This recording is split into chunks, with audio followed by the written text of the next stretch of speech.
All right, here we go. Welcome into Philadelphia Eagles Now by Chat Sports. Today's show presented by LinkedIn Talent Solutions. A pretty crazy story, right? I started here at Chat Sports on March 1 of 2021. I was the 8th employee. Right now, we have grown so quickly, we have 20 employees. It wouldn't be possible without LinkedIn Talent Solutions. You can find quality candidates and post your job for free. How do you do it? Head to linkedin.com/NFL Daily to get started today in searching for those great employees. We'll tell you more about LinkedIn Talent Solutions coming up around the corner. As for what we're getting into on today's show, appreciate all of you for rocking and rolling with us. I'm your new host, Chase Sr. Eagles have trimmed down their roster to 80 players. That's the mandate from the National Football League. The big day a week from today when they cut their rosters down to 53 players. And also, is an Andre Dillard trade going to happen soon? Take a look at a recent report from Jeff McLane. First, though, before we get started, if you want me on Saturday night to do a Philadelphia Eagles against Miami Dolphins watch party, I want you to hit that thumbs up icon and like the video. Live shows and watch parties, something that we haven't done yet on Philadelphia Eagles. Now, it is something that we're capable of doing here at Chat Sports, and we do it with great levels of success, play-by-play, audience interaction, slam some beers, take some shots with the homies. Yes, you heard that right. So if you want to see that right here on the channel on Saturday night, hit that thumbs up icon and like the video. Philadelphia, Miami meeting up after a couple of joint practices throughout this week. So we begin with Andre Dillard. Is a trade going to happen soon for one of the most sought after trade candidates in the National Football League? And when you look at his specific position and left tackle, tackle is one of the most sought after and important positions in the NFL when you construct the roster. You want to get the quarterback, you want to get an edge rusher, and you want to have really good tackles. And for Philadelphia, this has been a priority to their team building under Howie Roseman, going back to Joe Banner. They always build along the trenches on both sides of the football. That's what they prioritize right now in the modern day. And for Dillard, entering the final year of his rookie contract, and right now, a little bit of a predicament for him as an individual and a player, he's behind Jordan Mailata on the depth chart. Mailata got that monster deal last offseason, and there's no clear path right now to Andre Dillard seeing the field without injury. And really my thoughts on Dillard, you can see why a player of this caliber who was drafted in the first round out of Washington State a couple of years ago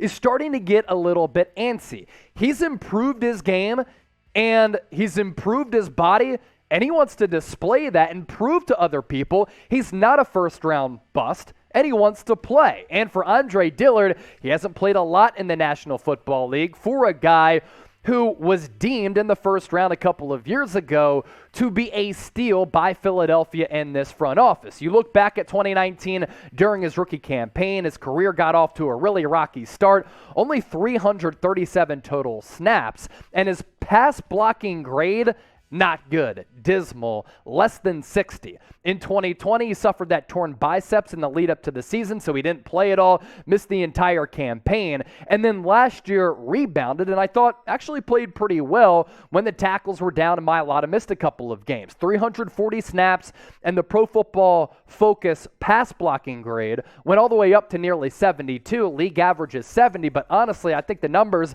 better than the analytics. And this year, it's unknown how much Andre Dillard is going to play. And when you look at it from the bird's eye view, right, we as Philadelphians and we have to give Andre Dillard a lot of credit for how far he's come, the player that he's turned into, how hard he's worked on his body, and the mental switch up that had to take place for him to go from being somewhat soft to being a masher and a mauler and a guy who back a week ago was kicked out of practice for stirring it up and getting into some fights. He admitted that he was mentally and physically soft to start his career, but he's really turned it around. And if you go back to year one, it was really ugly. Playing in the pressure cooker of Philadelphia, a first-round pick who looked to be a bust, heading down a precarious territory, the pressure piled on, and he let it get to him. He had also admitted that in year one, he just wasn't ready for the physical rigors of the National Football League, as well as the mental aspect that came along with it.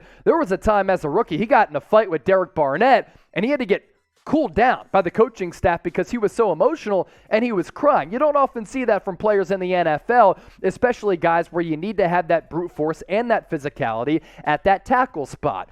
And going back to 2021, he proved, okay, he can be a pretty solid player. And that's why right now he has a lot of trade value, as we're about to show you here on the show. Last year, 340 snaps, penalties at 7, not necessarily ideal, pressures at 20, which isn't good, but the big number here with the mobile quarterback in Jalen Hurts, which is something that you have to think about in the midst of this conversation. 1 sack allowed, 1 hit allowed. Those numbers, very, very good for Andre Dillard. Still a lot left to get to on today's show. First, though, where do you think that Dillard is as a player right now? And do you think that he can become a franchise tackle? Probably not for the Eagles, but a different team in the NFL that Philadelphia had envisioned him being. Let me know in the comment section. S for starter, B for backup. I appreciate your football acumen. That's why I want to hear from you in the comment section right now. As I mentioned off the top of the show, Philadelphia Eagles now presented and sponsored today by LinkedIn Talent Solutions. And as you gear up for the fall, you need the right people on your team to help your small business fire on all cylinders, just like us here at Chat Sports. LinkedIn Jobs is here to make it easier to find the people you want to talk to faster, and get this, for free as well.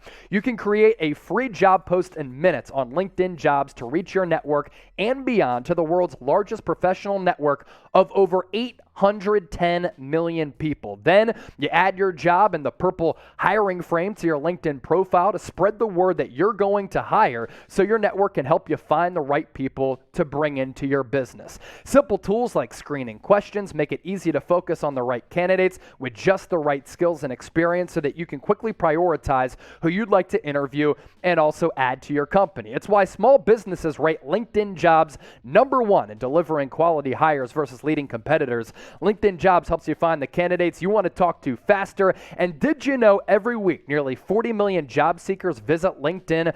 Post your job for free at linkedin.com/NFL Daily. That's linkedin.com/NFL Daily to post your job for free. Terms and conditions do apply.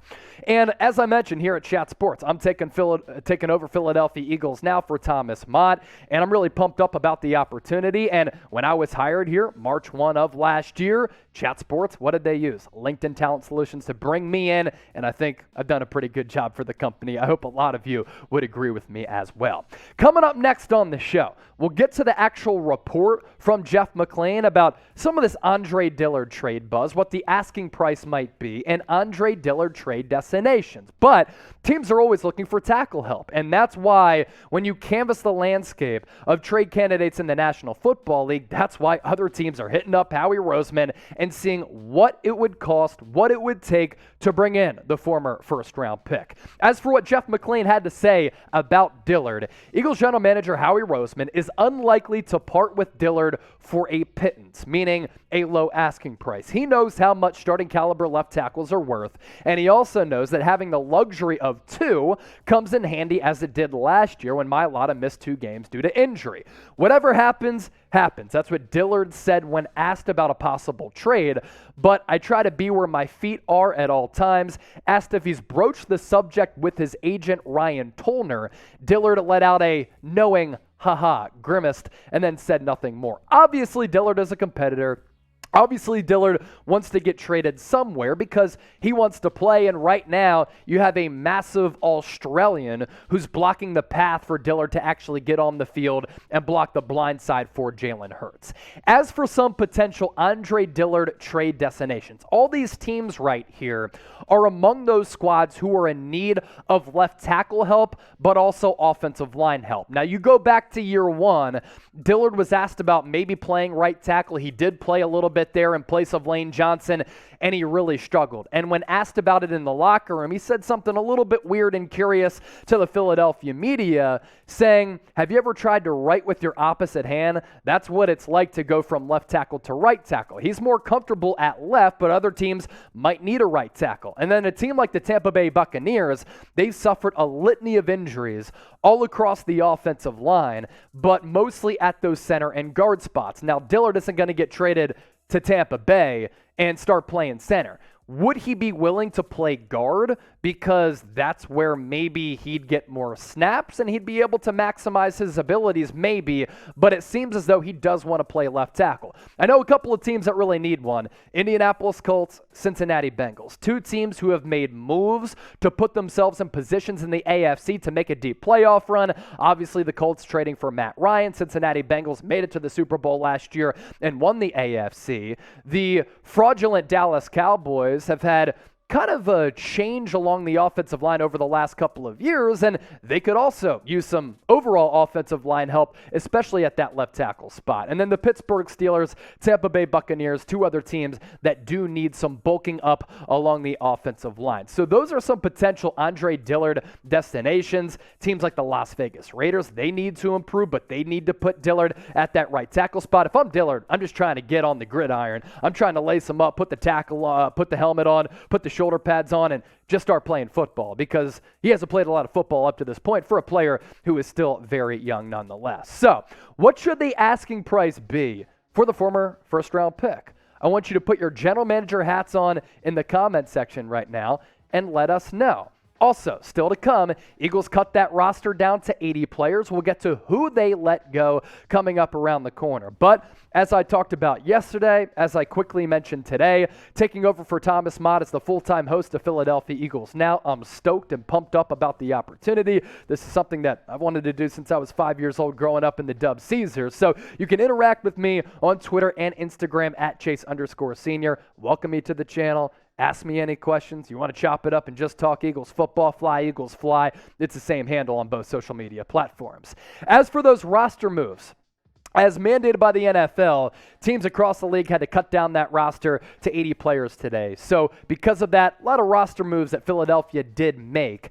As for those transactions, they have waived a couple of players, tackled Jarrid Williams, running back DeAndre Torrey, who they signed last week, formerly of North Texas. Cornerback Josh Blackwell has been waived. Brett Toth, little bit of a surprise among these cuts. He's also been let go. Maybe this gives him an opportunity with a week until those 53-man roster cutdowns to latch on with a different team. And then Tyree Jackson coming off that torn ACL, the former college quarterback at Buffalo who made a seamless switch to that tight end spot, had a really good training camp last year. At the NovaCare complex, couple of flashes throughout the preseason and regular season. Then he suffered that knee injury. He's been placed on PUP, so at the very least, he will miss the first 4 games of the regular season. At the end of the day, Bird Gang, this is why you subscribe, because we bring you breaking news, rumors, analysis, watch party hopefully coming up on Saturday, depending on that like count, live shows in the future. My goal by the end of this season is to get the Philadelphia Eagles Now channel to 50,000 subscribers. Some work to do, but I think we can get there. Right now, 31,310 people are a member of the Eagles family here at Chat Sports. The goal by week 1, 32,000. Can we get there? Hit that red sub button down below for the best Eagles coverage on the entire internet.